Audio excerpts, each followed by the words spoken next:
Polls opening in just hours in 4 key primary races today: Indiana, North Carolina, Ohio, and West Virginia.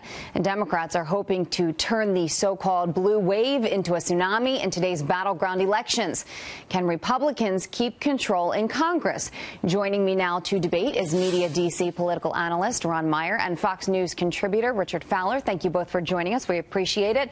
Ron, I'll start with you. How do you think Democrats, and do you think Democrats will be able to turn this blue wave into a tsunami? Well, it's interesting. They're having a very internal debate right now between the Bernie socialists who want them to run on the economy and then the normal establishment resist Democrats who just want them to run against Trump. Now, I think it's pretty hard because the Bernie socialists ironically want to run on the economy when under a capitalist president, almost every demographic is succeeding right now. And so as far as the primary elections today, the Democrats have a really interesting choice about which direction they want to go. I mean, right now it looks like they have momentum, but Republicans could change that, I think, relatively quickly. And so the question becomes, you know, will Republicans actually get their act together and run on local issues? And I think that's the bigger issue. Okay. Richard, what do you think? Is that the bigger issue?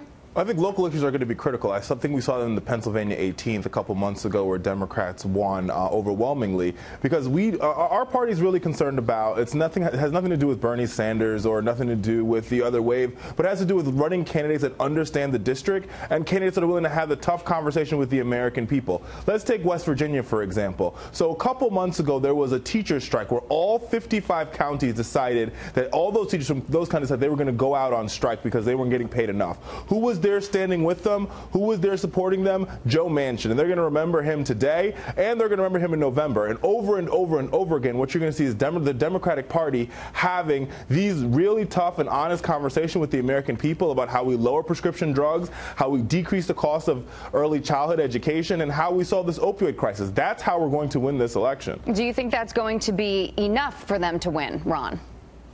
Oh, it's up to the Republicans, really. So the Republicans have to learn from running on local issues. For example, last Tuesday in Northern Virginia, we had city and town elections. Every elections where Republicans put people up, we won. And so the blue wave was stopped, and we actually had a mini red wave up here. And why? It's because candidates ran on local issues and had really simple messaging. If you look how President Trump was able to win in 2016, he was able to target areas and have a unique message for them, especially in the Rust Belt, talking about the economy and jobs. If congressional candidates and Senate candidates can learn from that and localize issues, have really simple messaging, and go away from the typical GOP talking points, they can win. Christina Hagan, who's a state rep in Ohio who's up for a primary today, is a good example. She's a millennial. She's younger than 30. She's running on all local issues, yet she's also pro-Trump, by the way. And I think she's going to be able to pull off an upset today. So local candidates can win. Republicans can win this year, but it's going to take something beyond just running as a generic Republican like we've been doing the last decade. Well, and perhaps it's going to take more from the Democrats, especially if you consider how Hillary Clinton ran against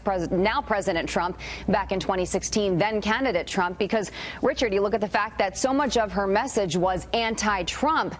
Do you think that's going to work for the Democrats this time around? Well, I think a presidential is different than a congressional and a Senate race. Congressional and Senate races are about what can you do for me? What have you done for me lately, as Janet Jackson would say, right? And I think Democratic candidates are going to answer that question. They're going to say to you, Republicans delivered a tax bill, but the tax bill is not working for a lot of middle-class families, and that's why the union support, President Trump's union support, has gone down tremendously. So the president is going to, and the president's also going to be key here as well. And the president isn't talking about his tax cut plan. The president is talking about how he's prime pump this economy. Democrats are going to have a tough conversation about what is left on the table. Republicans promised $1 trillion infrastructure package. We're still waiting on it. They promised they would lower prescription drugs. We're still waiting. They promised they would solve the opioid crisis. We're still waiting. And this is the conversation Democrats are going to have with their voters in local districts and in state races, in states all across the country. Ron, final word before we run. Yeah, the opioid bill's dropping in June. Infrastructure would be moving forward if Democrats weren't obstructing it. And tax cuts, by the way, tax cuts are benefiting all those demographics that you mentioned. And every low-income, middle-income group, especially in the Rust Belt, especially in Pennsylvania,